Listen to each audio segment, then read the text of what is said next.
Vous allez vous présenter aussi votre ferme. Et comment vous appelez? Moi c'est Seri Marius. Seri Marius, et vous, monsieur? Moi c'est Koué Frida. Ok, où nous sommes actuellement? Nous sommes dans quelle commune, dans quelle ville, quel village? Bon, nous sommes à Benjerville, précisément à Eloka. À Eloka, d'accord. Nous sommes sur quelle ferme? Qu'est-ce que vous faites exactement comme activité ici? Bon, l'activité ici c'est la piniculture. C'est l'élevage des lapins. L'élevage des lapins. Voilà. Okay. Vous avez combien de femelles et quand est-ce que vous avez commencé le projet? Bon, précisément le projet a commencé le 8 juin 2021. Oui. Nous sommes à 100 femelles et 10 mâles. D'accord. Et jusqu'à ce jour, il y a combien de femelles qui ont fait les mises bas? Il y a combien qui sont gestantes? Bon, jusqu'à ce jour, on a 10 femelles qui ont fait les mises bas et on a 37 femelles qui sont gestantes. D'accord. Au total, combien d'apéros à ça dans les restaurants? Bon, au total, nous avons 49 apéros en salle d'adressage.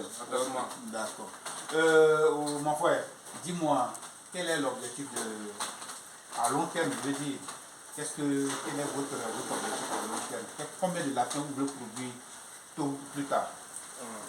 Au stade de production, notre objectif, on veut atteindre par mois 500 apéros dans notre bâtiment pour la boucherie. D'accord. C'est ça. D'accord. Est-ce que déjà, est-ce que vous croisez des difficultés, comment on appelle la mise par, dans l'ensemble, est-ce que vous croisez des difficultés? Non, comme c'est un début, pour ne pas croiser les difficultés, on met les moyens nécessaires on met les moyens nécessaires dans le travail pour ne pas que ce genre de difficultés nous. D'accord. Monsieur Seri, jusqu'au jour d'aujourd'hui, les lapins qui sont en salle d'engraissement, vous avez parlé de 49. Vous avez perdu combien de lapins? Depuis qu'elles ont commencé à faire une combien de lapins vous avez perdu? Bon, jusqu'à ce jour, nous avons perdu seulement qu'un apéro. Bien. Chers amis, voilà que je suis en train d'échanger avec les jeunes frères qui sont techniciens à la production animale. Je parle de Seri et son collègue. D'accord? Qui sont venus travailler sur cette ferme depuis 2 mois. Et aujourd'hui, ils disent qu'ils sont à 50 lapéros et il y a un seul lapéro qui est mort. Dans le travail, c'est de connaître l'activité, c'est de maîtriser l'activité. Parce qu'il ne suffit pas de produire un certain nombre de lapins et vendre moins. Donc, monsieur Seri, vraiment, je vous encourage. Et ensemble, enfin, je dis vous deux, vous êtes en train de travailler sur cette ferme, donc mener à bien cette ferme. Dites-moi, est-ce que on vous approuve ça comme salaire? C'est bon? Est-ce que vous êtes bien rémunéré? Parce que d'aucuns, je pose cette question, parce que d'aucuns pensent que quand on vient sur les fermes, c'est parce qu'on n'a rien à faire ou bien on a échoué dans la vie. Non, non. Voilà. On vient sur les fermes parce qu'on a appris à faire la cuniculture, qui est de la technique de la production des lapins. Voilà. Ce n'est pas un échec. Donc, ils méritent des salaires. Je n'ai pas dit, bon, le salaire, c'est vrai que c'est un secret, mais est-ce que vous êtes bien rémunéré? Est-ce que vous êtes, le montant vous satisfait? C'est la question que je veux poser. Sinon, que bon, le salaire, c'est un secret, on ne peut pas en parler, mais je voulais savoir, est-ce que le salaire qu'on vous donne vous suffit pour pouvoir au moins subvenir à vos besoins? Bon, merci monsieur pour la question. Bon, pour un début, le salaire est satisfaisant. D'accord. Parce que dans la vie, il ne faut pas regarder seulement même le salaire. Il faut regarder tout ce qui est en tout. Nous-mêmes, d'ici même, on aimerait dire merci beaucoup à notre patron qui met toutes les dispositions, toutes les conditions à notre disposition. Parce qu'il fait tout pour qu'on soit dans les meilleures conditions. D'accord. Hormis le salaire, il nous-mêmes fait des petits dons à chaque fois. Vraiment, en tout cas, nous, ici, on est très satisfaits d'être ici. Et notre objectif, c'est de produire. Parce qu'au niveau du salaire, nous sommes satisfaits. Pour un début, c'est satisfaisant. C'est très satisfaisant pour un début. Voilà. Le patron met tout à notre disposition. Quand il dit tout, vraiment tout. Voilà. On ne peut pas garder son nom. Mon cher, vous avez quelque chose à dire? Oui, moi, il y a quelque chose à dire. D'accord. Concernant ce que mon collègue Seri vient de dire tout à l'heure. Oui. Concernant le salaire, on ne peut pas dire grand chose. C'est ce qu'il vient de dire. C'est ces mots que je vais marcher. D'accord. Pour un début, ce qu'il nous offre là, c'est suffisant. Parce qu'à l'avenir, on voit le peu qu'on a fait. On voit qu'en un mois déjà, nous sommes à 49 l'apéro. Et disons en 6 mois, nous serons combien de l'apéro? Donc, si notre production avance, on verra des bonus sur nos salaires. Donc, à voir ça, cet avancement même, donc on peut dire que la production sera bonne. D'accord. Ok. Et vous êtes combien au total à travailler sur cette ferme? 10, 15, 2, 3, 4, vous êtes combien? Nous sommes deux seulement. Donc ils sont deux à bien cette ferme de 100 femelles reproductrices. D'accord? Et là, nous sommes dans la salle d'engraissement et d'engrais de reproduction. D'accord? Avec un système d'abreuvoir, etc., un éclairage avec un truc énergie solaire. D'accord? Vous essayez de nous présenter un peu la salle d'engraissement. Voilà. Vous allez venir, ouais.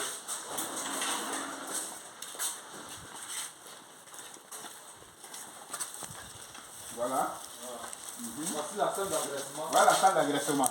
Donc si je comprends bien, la salle d'engraissement, juste une petite salle pour le moment. Et après faire l'extension. Parce que quand je vois, selon le calcul, 100 lapines et 50 lapéros pour la génération de 1 mois, 50 lapéros 2 mois, 50 lapéros 3 mois, 50 lapéros 4 mois, ça fait au moins 2000 lapins.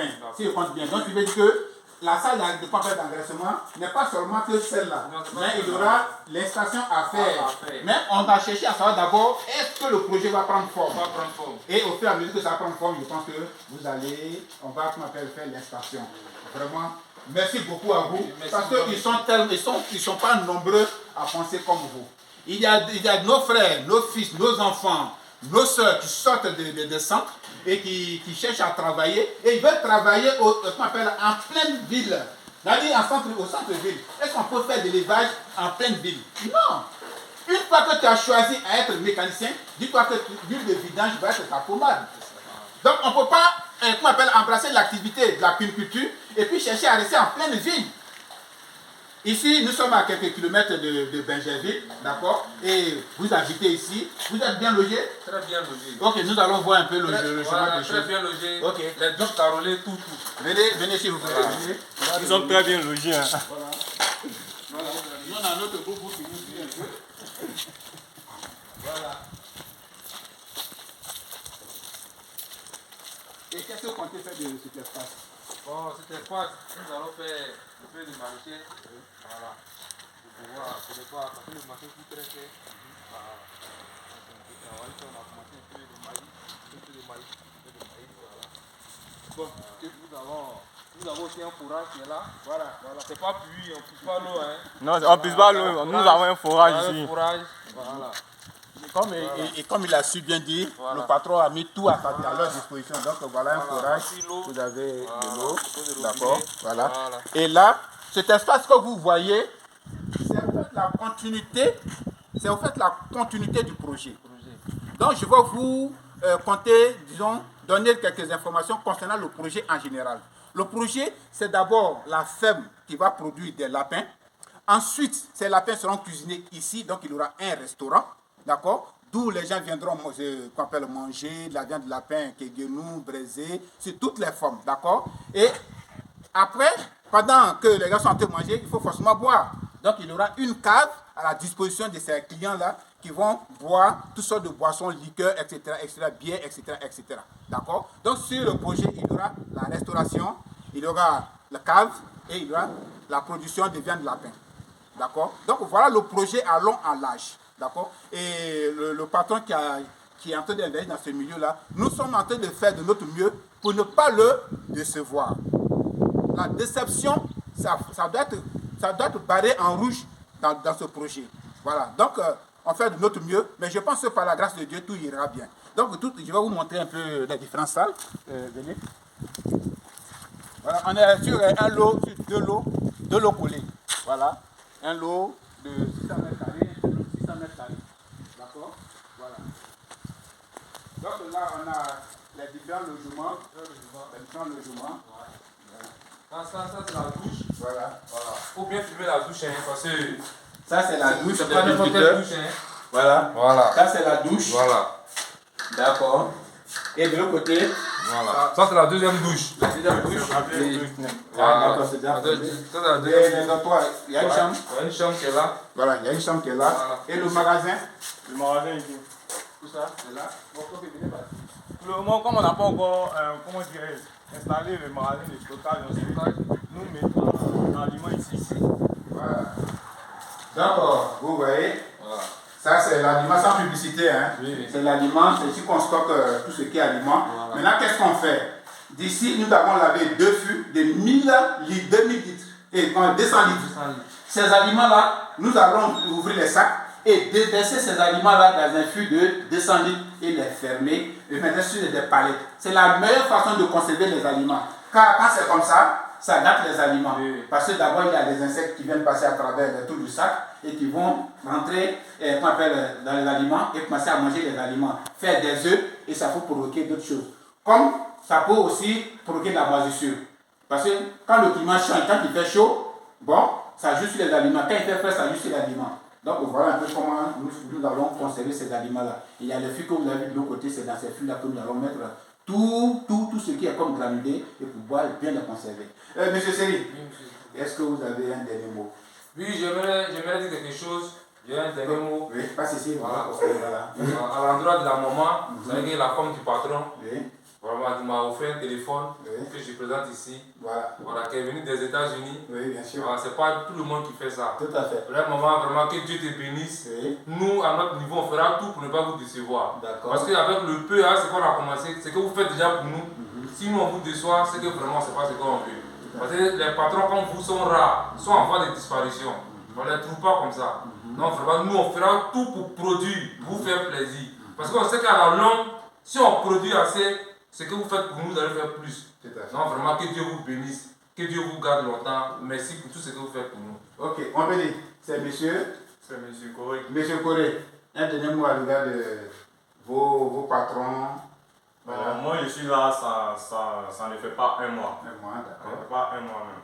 Je suis maintenant dans un mois. Oui.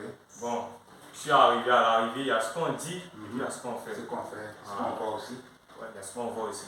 Je suis arrivé, le patron m'a dit que c'est un début, qu'on doit faire un sacrifice. Ok, on va faire un sacrifice. Mais ce qu'on a dit, il y a des choses qu'il a dit, même qu'il a allé au-delà de ça. Et ça, c'est pas partout on voit ça. Tout à fait. À travers cette vidéo, moi, je voulais dire merci encore à la maman et puis au papa. Non seulement ce sont nos patrons, mais ce sont nos parents aussi. Voilà, je voulais dire merci. Et puis mon collègue aussi qui est là, il y a toujours de l'attente. Parce qu'on ne peut pas faire de l'erreur et puis être en garder les rancunes. Tout à fait. Donc, je veux passer par cette vidéo pour dire merci aux parents et merci pour ce travail qu'ils nous ont donné. Ok. Chers amis, voilà 2 frères qui sont sur le même projet, c'est-à-dire produire des lapins, de mettre à la commercialisation, la consommation, etc., etc. Voilà. Et à travers cette vidéo, qui dit merci à tous ceux qui ont, leurs patrons, ceux qui ont investi dans ce milieu-là. C'est grâce à eux aujourd'hui, ils ont du boulot. C'est grâce à eux aujourd'hui, au moins, ils gagnent les 5 francs, comme on le dit chez nous. D'accord? Si vous êtes technicien en production animale, ne vous limitez pas seulement à votre connaissance. Il faut approfondir pour que demain, tu ailles au-delà de ce que tu connais. Sur ce, je dis merci beaucoup à tout le monde et suivez-nous sur notre chaîne YouTube. Merci.